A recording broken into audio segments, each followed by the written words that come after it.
पूरा local. Welcome to Pura local. UP ముఖ్యమంత్రి Yogi Adityanath biopic కి సెన్సార్ బోర్డు సర్టిఫికేట్ నిరాకరించింది. యోగి ఆదిత్యనాథ్ జీవితం ఆధారంగా తెరకెక్కనున్న ఈ చిత్రం పేరు Ajay the untold story of a Yogi. ఈ చిత్రానికి సెన్సార్ బోర్డు సర్టిఫికేట్ నిరాకరించడం ఇప్పుడు ఇండస్ట్రీలో చర్చనీయాంశమైంది. యోగి ఆదిత్యనాథ్ పేరును ఈ సినిమాలో అజయ్ మోహన్ సింగ్ గా మార్చారు.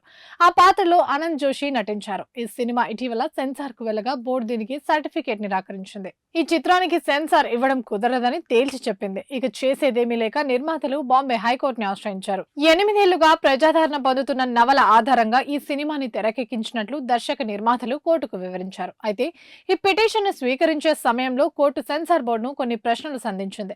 పుస్తకంపై ఎలాంటి అభ్యంతరాలు లేనప్పుడు దాని ఆధారంగా తెరకెక్కించిన సినిమాకు సెన్సార్ ఎందుకు నిరాకరించిందో చెప్పాలని కోర్టు ప్రశ్నించింది. పుస్తకం ఎలాంటి నెగటివిటీ సృష్టించినప్పుడు ఈ సినిమా ఎలా వ్యతిరేక ప్రభావం చూపుతుందని సర్టిఫికేట్ ఆపారని ప్రశ్నించింది. ఈ మేరకు సెన్సార్ బోర్డుకు నోటీసులు జారీ చేస్తూ సమాధానం కోరింది.